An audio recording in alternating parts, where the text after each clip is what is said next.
അപ്പോൾ നമ്മൾ മേടിച്ചൊരു ടൈം പീസാണ്. നമുക്ക് പഠിക്കുന്ന മേശയിലൊക്കെ വേണമല്ലോ. ഇതൊരു ലാമ്പാണ്.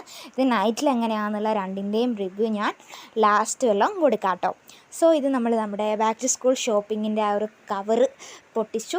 അതിൽ ഇമ്പോർട്ടൻ്റ് ആയിട്ട് ഐറ്റംസൊക്കെ നമ്മൾ പുറത്തെടുത്ത് നമുക്ക് കാണിച്ചു തരാം. സോ ഇത് ആദ്യം തന്നെ വാട്ടർ ബോട്ടിലാണ്. ഇത് എനിക്കുള്ള വാട്ടർ ബോട്ടിൽ മേടിച്ചു. അവന്മാരൊന്നും മേടിച്ചില്ല, മേടിക്കണം. അവന്മാർക്ക് എനിക്കുള്ളത് മേടിച്ചു കേട്ടോ. ഒരു ഫ്ലാസ്ക് മോഡലാണ് എനിക്ക് ഇഷ്ടപ്പെട്ടു. കഴിഞ്ഞ പ്രാവശ്യം പ്ലാസ്റ്റിക് ആയിരുന്നു, ഇപ്രാവശ്യം ഫ്ലാസ്ക് മേടിച്ചു. ഇന്ന് വൈറ്റ് ബോർഡ് മാർക്കറാണ്, 4 മേടിച്ചിട്ടുണ്ട്. ബാക്കി കാണാം. കുറച്ച് പെന്ന് മേടിച്ചിട്ടുണ്ട്. ഞങ്ങൾ 3 പേരും പെന്നാണ് യൂസ് ചെയ്യുന്നത്, അതുകൊണ്ട് തന്നെ കുറച്ച് വേണം.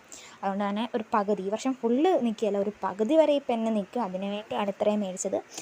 സോ പിന്നെ നമ്മളെടുക്കുന്ന ഇത്രയും പെന്ന് മേടിച്ചിട്ടുണ്ട്. പിന്നെ നമുക്ക് അടുത്തത് ഹുക്കാണ് കേട്ടോ. ഹുക്ക് നമുക്ക് വല്ല ഹാങ് ചെയ്യാൻ വേണ്ടി 3 മേടിച്ചു. കുഞ്ഞ് സ്കെച്ച് ചെയ്താണെന്ന് പറഞ്ഞാൽ 4 ബോർഡ് മാർക്കർ ഉണ്ടെന്ന്.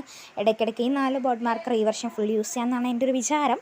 നടക്കുമായിരിക്കും. ഇതൊരു ഫെവിക്കോളാണ്. നമ്മൾ ഇടയ്ക്കിടയ്ക്ക് പോയി മേടിക്കണം. നമുക്ക് ഫെവിക്കോളിനൊക്കെ നല്ല യൂസ് ഉള്ളതാണ്. നമുക്ക് ആർട്ട് ആൻഡ് ക്രാഫ്റ്റിൽ തന്നെ വേണം. അതുകൊണ്ട് കുറച്ച് മേടിച്ച്, അതൊരു വലിയ കുപ്പി മേടിച്ചാണ്.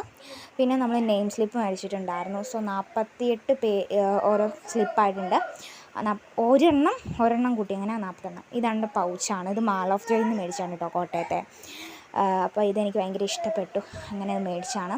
പിന്നെ റെഡ് പെന്നും അങ്ങനെയുള്ള മേടിച്ചു. പിന്നെ നമ്മൾ സ്കെയിൽ ഒരു പാക്കറ്റ് ഇപ്രാവശ്യം മേടിച്ചു. കഴിഞ്ഞ പ്രാവശ്യം 3 കറക്റ്റ് മേടിച്ചിട്ട് നമുക്കാർക്കും തികഞ്ഞില്ല. അതുകൊണ്ട് തന്നെ ഇപ്രാവശ്യം ഒരു പാക്കറ്റ് തന്നെ മേടിച്ചു. സോ അതാണ് കേട്ടോ ഈ സ്കെയിൽ. പിന്നെ ഈ ക്രയോണും ആ ഒരു റബ്ബറും കട്ടറും ഒക്കെ നമ്മൾ കഴിഞ്ഞ പ്രാവശ്യം ഫ്ലിപ്കാർട്ടിൽ നിന്ന് പെൻസിലെല്ലാം കഴിഞ്ഞ പ്രാവശ്യം കുറേ മേടിച്ചായിരുന്നു. അതുകൊണ്ട് ഇപ്രാവശ്യം നമ്മൾ പേന മേടിച്ചു. പെൻസിലും ഇതൊക്കെ മേടിച്ചില്ല. ഇത് കഴിഞ്ഞ പ്രാവശ്യം മേടിച്ച് പെൻസിൽ കുറേ ഉണ്ട്, അതൊക്കെ നമ്മൾ പൊട്ടിക്കാത്തതാണ്. അതെല്ലാം ഉണ്ട്. ഇത് കട്ടർ എന്ന് പറഞ്ഞാൽ കഴിഞ്ഞ ഇടയ്ക്ക് മേടിച്ചപ്പോൾ ഞാൻ സൂക്ഷിച്ച് വെച്ചു ഈ വർഷത്തേക്ക് വേണ്ടി, അതുള്ള. പിന്നെ സ്റ്റാപ്ലെയർ, പിന്നെ സ്റ്റാപ്ലെയർ, പിന്നെ ഒരു വലിയ സ്റ്റീലിൻ്റെ സ്കെയിൽ, അതാകുമ്പോൾ ഒടിയത്തില്ലല്ലോ.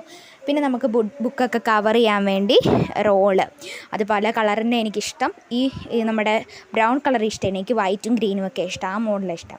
അതുകൊണ്ടാണ് ഞാൻ 3 അതെടുത്ത്, വേറെ കുറച്ച് കളേഴ്സും കൂടെ എടുത്ത് അത് അവന്മാർ കൊണ്ടുപോയി. സോ ഇത് ഫയലാണ്. ഇതെന്ന് പറഞ്ഞാൽ കട്ടി കുറഞ്ഞ ഫയലല്ല കേട്ടോ. ഞാൻ എപ്പോഴും കട്ടി കുറഞ്ഞ ഒരു ഫയലായിരുന്നു. അത് പിന്നെ ഒരു വർഷം പകുതി ആകുമ്പോൾ തന്നെ അതെൻ്റെ പോകും, കീറാൻ തുടങ്ങും. ഇപ്രാവശ്യം കുറച്ച് കട്ടിയുള്ള മേടിച്ചിട്ടുണ്ട്. ഇതെങ്ങനെയാണെന്ന് അറിയത്തില്ല, യൂസ് ചെയ്തിട്ട് പറയാം കേട്ടോ. സോ നോട്ട്ബുക്കിൻ്റെ സെക്ഷനാണ്. അപ്പോൾ നോട്ട്ബുക്ക് എന്ന് പറഞ്ഞാൽ 5 മേടിച്ചിട്ടുണ്ട്. അത് നമുക്ക് TP എഴുതാൻ വേണ്ടി നോട്ട്സ് ബുക്ക് നല്ലോണം ആവശ്യം വരും. അതുകൊണ്ട് തന്നെ നമ്മൾ ഒരു 5-6 കണ്ട് മേടിച്ചിട്ടുണ്ട് TP ബുക്ക്. TP ബുക്കെല്ലാം കട്ടി കുറഞ്ഞ 20 രൂപയുടെ ബുക്കാണ് കേട്ടോ. 20 രൂപയുടെ ബുക്കെന്ന് ചോദിച്ചാൽ മതി. പിന്നെ ഏറ്റവും ലാർജ് ബുക്ക് ഒരു 6 അതെനിക്ക് ഇനി വീട്ടിലൊക്കെ എഴുതാൻ വേണ്ടി. പിന്നെ ഈ ഒരു മീഡിയം സൈസ്, അതൊരു പാക്ക് എടുത്തിട്ടുണ്ടെന്ന് വെച്ചാൽ എനിക്ക് ഓരോ ടെക്സ്റ്റിൻ്റെയും നോട്ട് എന്ന് പറയുന്നത് ഇതാ വേണ്ടേ. അതുകൊണ്ടാണ് ഇതെടുത്ത്. ഇതിൻ്റെ ഡീറ്റെയിൽ ആയിട്ടുള്ള കാര്യം ജസ്റ്റ് മൂവ് ചെയ്യുന്നുണ്ട്. Thank you.